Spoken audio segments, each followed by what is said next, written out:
नमस्कार दर्शकों, स्वागत है आप सभी का एक बार फिर से ज्योतिष सीखने की श्रृंखला में। आज हम सीखेंगे कि अगर हमारा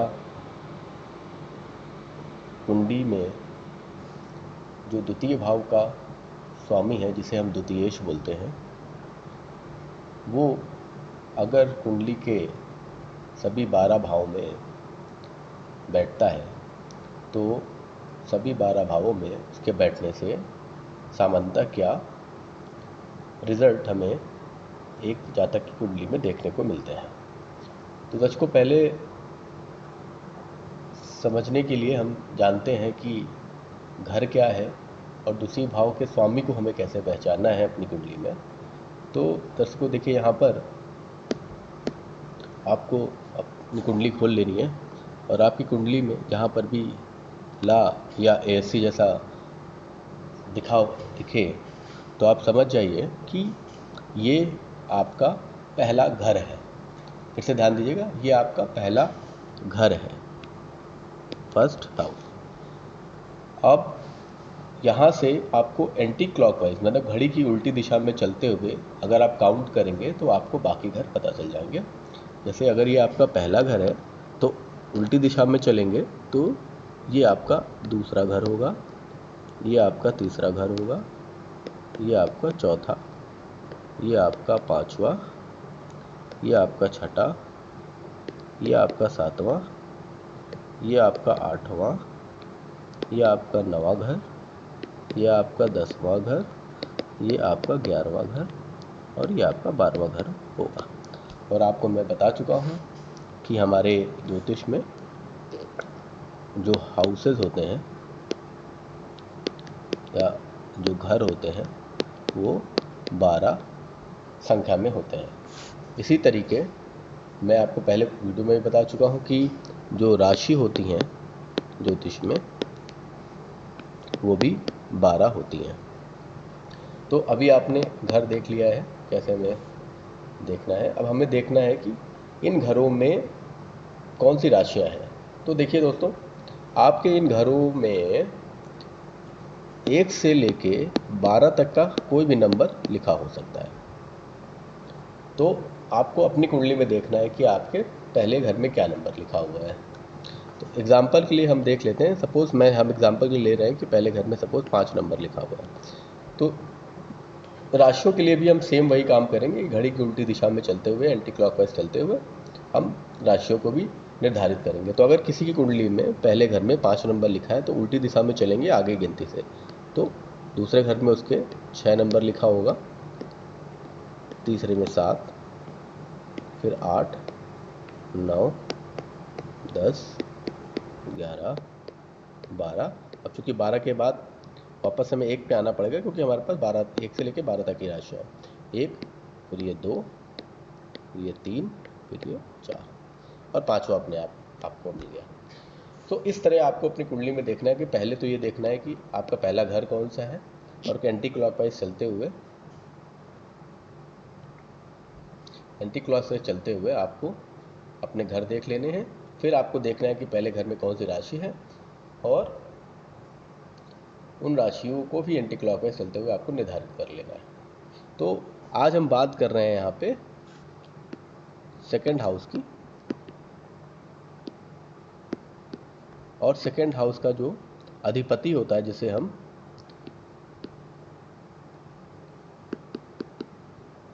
द्वितीयेश मतलब दूसरे भाव के स्वामी ग्रह की बात कर रहे हैं। तो अगर हम इस पर्टिकुलर जो कुंडली हमने यहाँ एग्जाम्पल लिया इसकी बात करें तो यहाँ पर द्वितीयेश आपके बनते हैं 6 नंबर की राशि। तो आपको 6 नंबर की राशि अगर द्वितीय बन रहा है तो आपको देखना है कि 6 नंबर की राशि में आपके कौन से ग्रह यहाँ के स्वामी बने। तो उसके लिए देखिए, नीचे मैंने ये स्ट्रिप बना रखी है। यहाँ पर देखिए 1 नंबर से लेके 12 नंबर तक राशियाँ लिखी हुई हैं।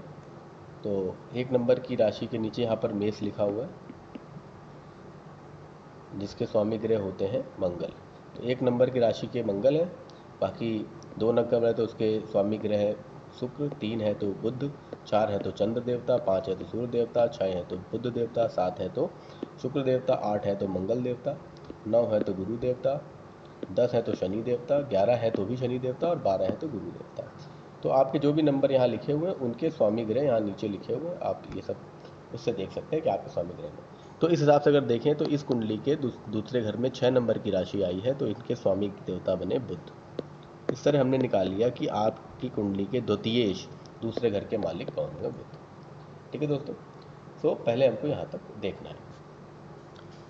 अब हम ये देखेंगे कि अगर इस ग्रह में, अब वो बुध आपकी कुंडली में या द्वितीयेश आपकी कुंडली में किसी भी घर में बैठे हो सकते हैं, और हमें ये देखना है कि वो किस घर में बैठे हैं। और हम इस वीडियो में समझेंगे कि दूसरे घर के मालिक अगर 12 घरों में से किसी घर में बैठे हुए हैं तो उनका सामान्यतया क्या परिणाम हमें अपने जीवन काल में देखने को मिलता है।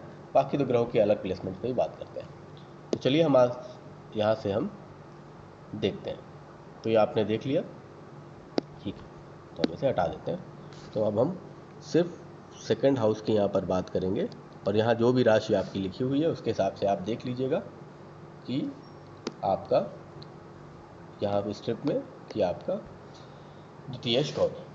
सो अब हम बात करेंगे कि अगर जो द्वितीयेश है, हम एक पॉइंट बना दें, अगर ये द्वितीयेश पहले घर में बैठ जाते हैं, यानी लग्न में बैठ जाते हैं या पहले भाव में बैठ जाते हैं, तो इनका सामान्यता फल क्या है। मतलब सेकंड हाउस लॉर्ड या दूसरे घर के राशि का स्वामी ग्रह, अगर ये आपके फर्स्ट हाउस में पहले घर में बैठते हैं, फर्स्ट हाउस में आते हैं, तो इसका सामान्यता परिणाम। तो दोस्तों, हमारे आचार्यों ने, ज्योतिषविदों ने इन सब चीज़ों पर बहुत चर्चा की है, और एक जनरल प्रेडिक्शन जो दिया है वो हम आपको बताने जा रहे हैं। अगर दूसरे घर का मालिक पहले घर में लग्नगत बैठा हो तो ऐसा जातक थोड़ा कंजूस होता है।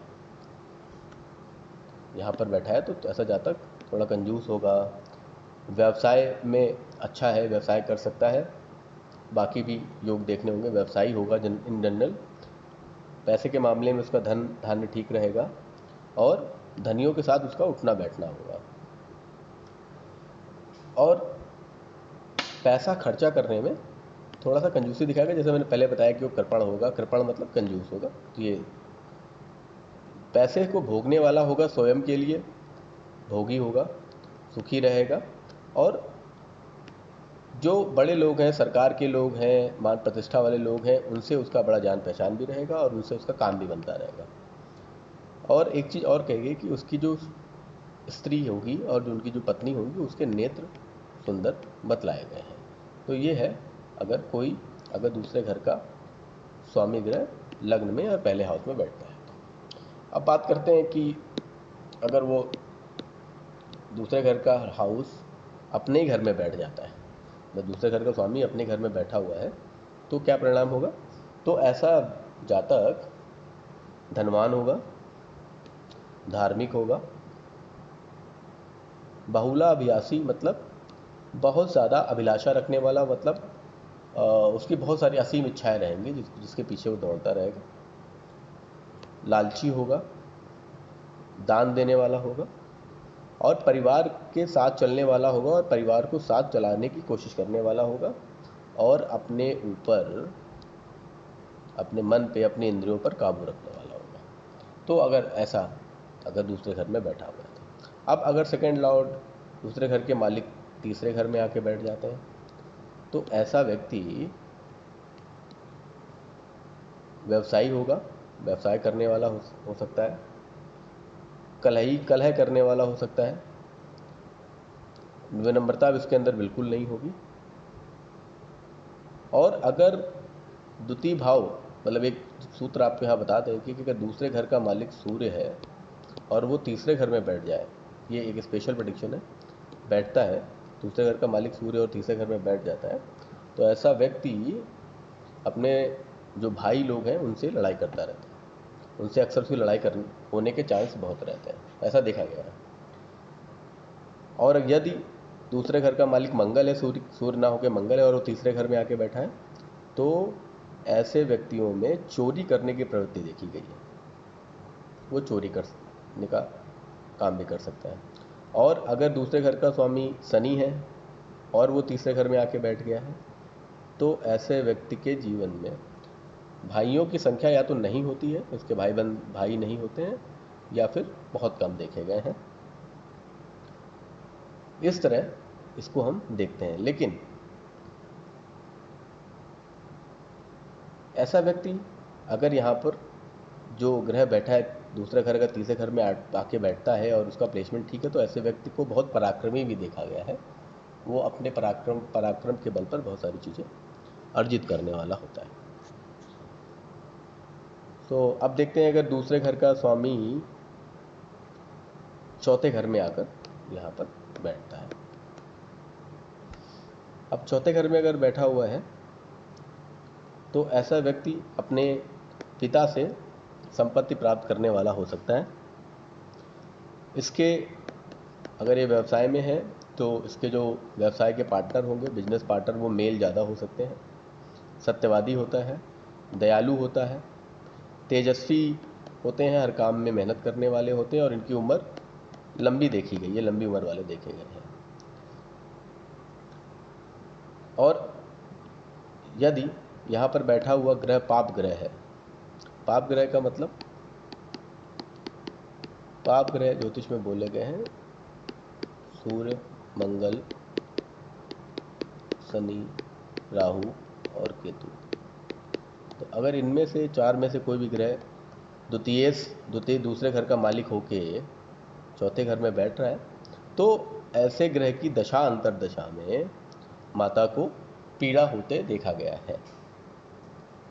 और अगर यहीं कहीं इसके अलावा कोई ग्रह बैठा है, शुभ ग्रह बैठा है, उसकी स्थिति अच्छी है, तो उसके अच्छे फल देखे गए हैं। ठीक है मित्रों, अब अगर दूसरे घर का स्वामी पांचवें घर में आकर बैठता है, यहाँ पर आकर बैठता है, तो क्या परिणाम हो सकते हैं। ऐसा व्यक्ति पुत्रवान देखा गया है, और उसके जो पुत्र होते हैं वो सत्कर्मी हैं, मतलब अच्छे कामों में लगे हुए देखे गए हैं, और पुत्रों की वजह से उसका नाम भी होता है। थोड़ा कंजूस देखा गया है, और सामान्यतः अपने जीवन में काफ़ी दुख उसे उठाने पड़ते हैं, लेकिन अपने कर्मों के द्वारा ऐसा व्यक्ति काफ़ी प्रसिद्धि प्राप्त करता है, ऐसा देखा गया है। थोड़ा आलसी होता है, थोड़ा विलासी होता है, परंतु अपने जीवन काल में अपने कामों की वजह से सुखी होता है। अगर प्लेसमेंट यहाँ पर आदमी ग्रहों का बहुत अच्छा है तो काफ़ी सुख मिलेगा, अदरवाइज दुख और सुख का बड़ा मिश्रण रहता है उसके जीवन में। ठीक है। और अगर यहाँ पर प्लेसमेंट पंचम घर में जो द्वितीयेश आया, अगर वो यहाँ पर प्लेसमेंट उसका ठीक नहीं है, मतलब ठीक ना प्लेसमेंट के लिए, तो अपने शत्रु के घर में बैठा है, नीच होकर बैठा है, या पूर्व ग्रहों से दृष्ट है, तो ऐसे व्यक्ति के जीवन में संतानों के द्वारा कष्ट भी देखा गया है। तो अब जो द्वितीयेश बन के यहाँ पर बैठ रहा है, उसका प्लेसमेंट भी थोड़ा सा इंपॉर्टेंट हो जाता है, और जनरल प्रेडिक्शन हम ये बात कर सकते हैं। अब अगर द्वितीयेश यहाँ से आकर छठे घर में बैठ जाता है, तो क्या प्रेडिक्शन देखे गए हैं। ऐसा व्यक्ति जो है अपने जीवन में धन को इकट्ठा करने में लगा रहने वाला देखा गया है, और वो धन को इकट्ठा करने में काफ़ी हद तक सफल भी होता है। अपने जीवन काल में ज़मीन भी काफ़ी तो नहीं कह सकते, लेकिन हाँ, ज़मीन खरीदने की कोशिश में रहता है, और कुछ ज़मीन के टुकड़े खरीद भी लेता है। लेकिन उसके जीवन में शत्रुओं का बड़ा भय रहता है, और शत्रुओं के द्वारा उसके जीवन में धन हानि और लक्ष्मी की हानि काफ़ी देखी गई है, इसलिए सावधान रहना चाहिए। अगर यहाँ पर प्लेसमेंट अच्छा है तो ऐसा व्यक्ति शत्रुओं पर विजय प्राप्त करने वाला भी होता है, और दूसरों के किए हुए उपकारों को ना मानने वाला भी होता है, ऐसा देखा गया है। जनरलाइज, बाकी तो ग्रहों की प्लेसमेंट भी देखना है। और अगर यहाँ पर प्लेसमेंट थोड़ा गड़बड़ भी है तो ऐसे व्यक्ति को जीवन में रोग के द्वारा काफ़ी कष्ट हो रहता है पूरे जीवन में, और कष्ट को निर्वाह करना पड़ता है। और अगर प्लेसमेंट अच्छा है तो रोग आते हैं और इजीली चले भी जाते हैं। ठीक। अब अगर द्वितीय भाव का स्वामी अगर सप्तम भाव में आकर बैठता है तो ऐसे व्यक्ति के जो पत्नी होती है वो पैसा इकट्ठा करने वाली हो जाती है। मतलब अगर ऐसे कोई व्यक्ति है और उसको पैसा इकट्ठा करना है तो उसे अपना धन संपदा अपनी पत्नी को देना चाहिए, ताकि क्योंकि उसके अंदर एक क्वालिटी होगी, वो पैसा इजीली स्टोर कर सकती है अपने पास। ऐसा व्यक्ति भोग विलासी देखा गया है, जीवन को बहुत आनंददायक तरीके से बिताने वाला देखा गया है। और एक चीज़ है, अगर द्वितीयेश यहाँ पर क्रूर ग्रह हो जाता है, अगर यहाँ पर कोई द्वितीयेश यहाँ बैठा है और क्रूर ग्रह है या उसकी प्लेसमेंट बहुत अच्छी नहीं, तो ऐसे इंसान के जीवन में विवाह में दिक्कत देखी गई है। और स्त्री और विवाह अगर है भी तो वैवाहिक जीवन में थोड़ा समस्या भी देखा गया है, तो ये ध्यान रखना है। ऐसा व्यक्ति जो है रूप में ठीक होता है, रूप रंग उसका अच्छा होता है, और थोड़ा सा जीवन में उसके चिंता हमेशा रहती है और वो चिंतित जीवन व्यतीत करता है। अब बात करते हैं, अगर द्वितीयेश जो है वो अष्टम भाव में आके बैठ जाते हैं तो क्या फल मिलता है। द्वितीय से अगर अष्टम भाव में आके बैठ रहे हैं तो ऐसा व्यक्ति लड़ाई झगड़ा करने वाला भी देखा गया है, क्योंकि ज़रा ज़रा बात उसे हर चीज़ बुरी लग जाए और वो लड़ाई करने लगता है, ऐसा देखा गया है। और ऐसे व्यक्ति स्वयं को बहुत नुकसान पहुंचाने देखे गए हैं, कि हर बात अगर थोड़ा बहुत लड़ाई झगड़ा हो रहा है तो अपने आप को हानि पहुंचाने वाले देखे गए हैं। विलासिता में युक्त रहते हैं, धनवान तो होते हैं लेकिन धन आता है, और उतने विलासी होते हैं तो धन आता है और चला जाता है, तो इन एंड आउट फ्लो जो है वो एकदम बैलेंस है। और अगर प्लेसमेंट बहुत ख़राब हुई तो फिर पैसा सिर्फ जाता है, आता नहीं है, तो ये ध्यान रखने वाली बात है। और अगर यहाँ पर प्लेसमेंट थोड़ा गड़बड़ है तो ऐसे व्यक्ति के जीवन में पत्नी का सुख नहीं मिल पाता है, ऐसा देखा गया है। और ऐसे व्यक्तियों को मित्र से काफ़ी लाभ रहता है, संपत्ति के मामले में भी लाभ रहता है, परंतु बड़े भाई ऐसे जातकों के बहुत ही कम देखे गए या नहीं देखे गए हैं। परंतु ऐसा व्यक्ति जो है अपने जीवन में भूमि से संबंधित कामों में आगे रहता है और अपने जीवन में भूमि खरीदता भी है और उसका संग्रह भी करता है। अब अगर द्वितीयेश जो है नवम भाव में आके बैठते हैं तो क्या फल है। नवम भाव में बैठे हैं तो ऐसा व्यक्ति जो है वो दान देने में भरोसा रखता है, दान करता हुआ देखा गया है, पुण्य कार्यों में अपना पैसा लगाते हुए देखा गया है। प्रसिद्धि काफ़ी मिलती है अपने कार्यों के माध्यम से, ऐसे जातकों के साथ देखा गया। भाग्यवान भी होता है और बली होता है, भाग्य और का साथ मिलता है। अगर शुभ ग्रह हैं तो ये सारी चीज़ें बहुत अच्छी, अगर शुभ ग्रह हैं तो ये सारी चीज़ें मतलब बहुत हाई लेवल पे मिलती हैं। और अगर यहाँ पर प्लेसमेंट अशुभ ग्रह का है, क्रूर ग्रह का है, तो इन चीज़ों में काफ़ी कमी आती रहती है।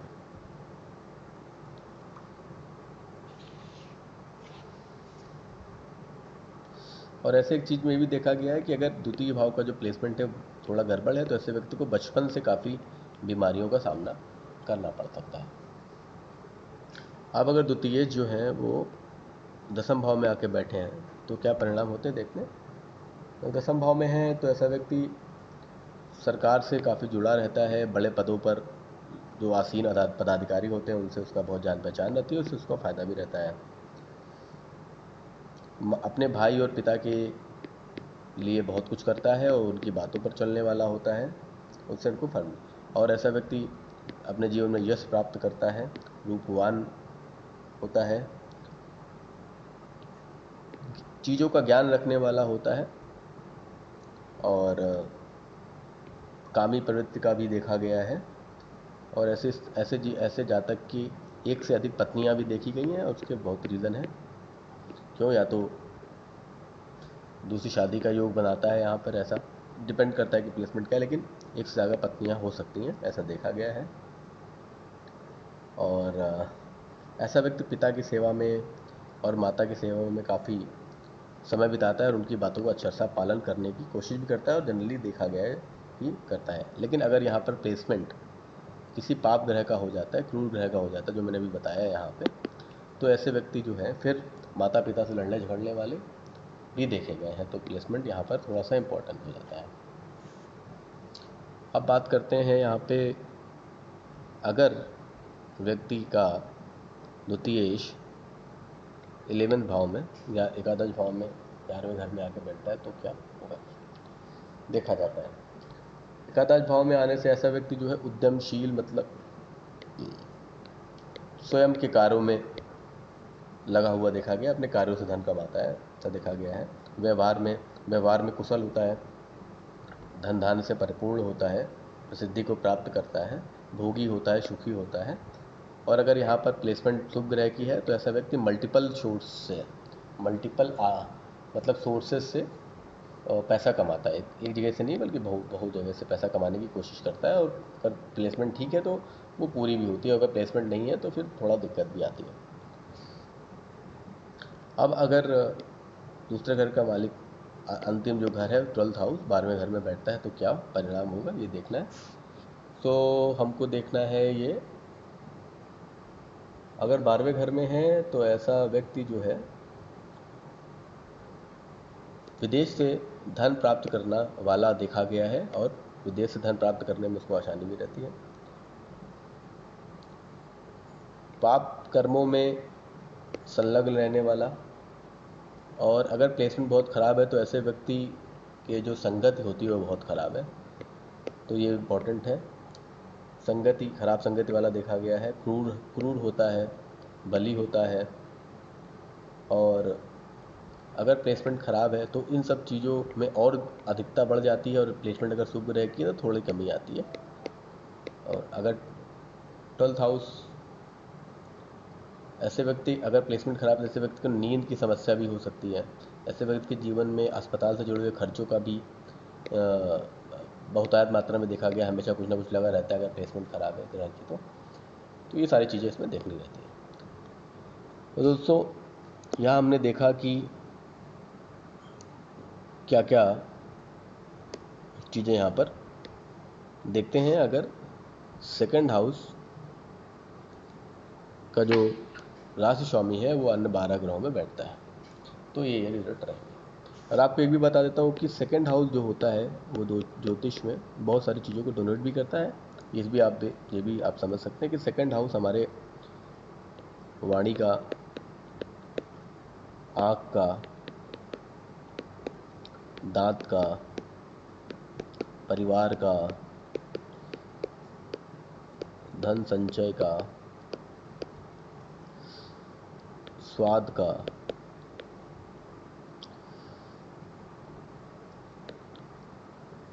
बोलचाल का, अन्य भी कुछ चीज़ों के जिनका प्रतिनिधित्व करता है। तो सेकंड हाउस इसलिए हमारे जीवन में काफ़ी इंपॉर्टेंट रहता है, क्योंकि ये काफ़ी ऐसी इंपॉर्टेंट चीज़ें हैं जिनको प्रतिनिधित्व करता है और जिनके बारे में बताता है। इसलिए सेकंड हाउस का 12 ग्रहों में प्रभाव भी काफ़ी इंपॉर्टेंट माना गया है। तो दोस्तों, धन्यवाद आप सभी का, आप यहाँ तक रहे, आपने देखा। आपके फीडबैक मुझे देते रहें, अपना प्यार देते रहें, और अपनी साथ इसी तरह बनाए रखें। आप सभी को नमस्कार, जय श्री राधा।